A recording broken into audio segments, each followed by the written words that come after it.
Assalamualaikum warahmatullahi wabarakatuh. Annyeonghaseyo. Halo teman-teman. Di sini aku bakal ngejelasin tentang kata tunjuk i, ke, dan co di dalam bahasa Korea. Pertama, ada i. I artinya ini, dan ia digunakan saat menunjukkan sesuatu yang dekat dengan pembicara. Misalkan, aku sebagai pembicara, di samping aku ada tas. Aku bisa bilang i kabang. Selanjutnya ada ke. Ke berarti itu digunakan saat menunjukkan sesuatu yang dekat dengan lawan bicara. Berarti ketika menggunakan ke, benda yang dimaksud itu jauh dari pembicara dan dekat dengan lawan bicara. Misalkan ada teman kita, di depan kita, di sampingnya itu ada tas. Kita bisa bilang ke teman kita, ke kabang, yang dekat sama dia. Selanjutnya ada co. Kalau co tadi kan, kalau misalkan i dan ke tadi, i dekat sama pembicara, ke dekat sama lawan bicara. Nah, kalau co ini jauh dari pendengar maupun pembicara. Oke, lanjut. Ada igot, gegot, dan cogot. Nah, aku kan udah bilang kalau misalkan tiga kata ini merupakan penunjuk benda. Nah, untuk bendanya sendiri, kalau misalkan belum diketahui, bisa pakai got. Got itu artinya benda. Jadi, igot artinya benda ini, gegot artinya benda itu, cogot artinya juga benda itu. Nah, igot berarti bendanya dekat sama pembicara. Gegot bendanya dekat dengan lawan bicara atau pendengar. Kemudian ada cogot, yaitu bendanya jauh dari pendengar maupun si pembicara. Nah, dalam percakapan sehari-hari, boleh hanya menggunakan igo, gego, dan coko aja. Kemudian ada ige, gege, joge, dan igon, gugon, jogon. Apa sih itu? Nah, kalau misalkan ige itu merupakan singkatan dari igoshi. Igot ditambah i. Kan tadi kita udah belajar igot, kemudian ini ditambah i. I itu sendiri merupakan partikel penanda subjek. Kemudian ada gege, yaitu gegot ditambah i. Kemudian ada joge, merupakan jogot ditambah i.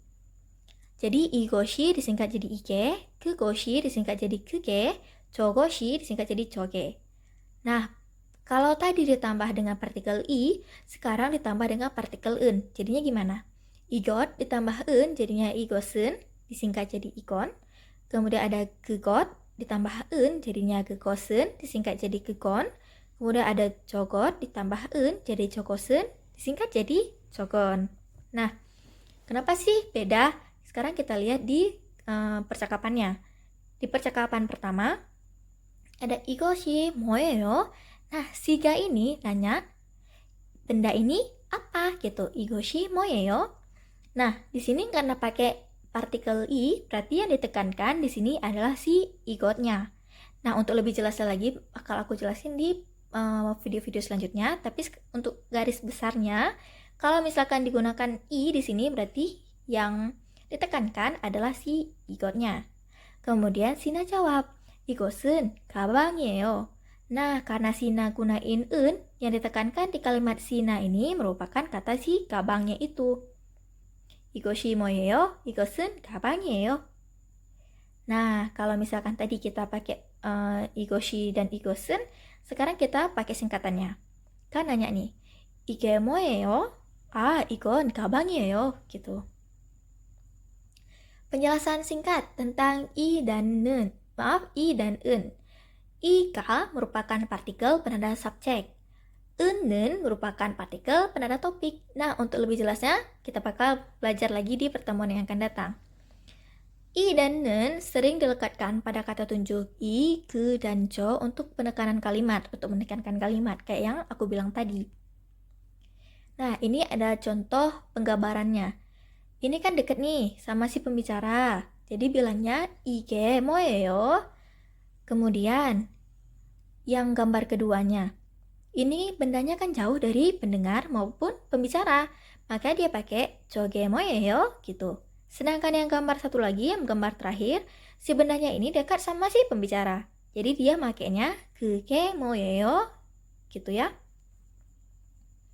Sekarang kita lihat di gambar ini. ada nih muridnya tanya, 선생님, 이게 뭐예요? Gitu. Terus si 선생님nya jawab, 연필이에요. Nah, kenapa si anak ini bilangnya 이게? Karena pensilnya itu dekat sama si anak itu. Kemudian anak kedua dia nanyanya gini, 선생님, 저게 뭐예요? 시계예요. Kenapa dia pakai 저게? Karena si bendanya itu, si sigenya itu jauh dari si 선생님 dan si muridnya ini. Oke, kita latihan percakapan. Untuk contoh percakapannya ada di paling atas. 선생님, 이게 뭐예요? 이건 뭐뭐뭐예요. Atau 이예요. Nah, apa sih 예요, 이예요 itu? Nah, 예요 dan 이예요 berarti adalah. Cara pakainya gimana? Kalau kosakatanya berakhiran bacim, kita tambahkan iyeyo. Sedangkan kalau misalkan kosakatanya tidak berakhiran bacim, kita cukup pakai iyeyo. Sekarang kita mulai dari benda yang pertama. 선생님, 이게 뭐예요? 이건 책상. 책상 ada bacim kan? Bacim itu konsonan akhir. Karena 책상 ada bacim, jadi pakai iyeyo.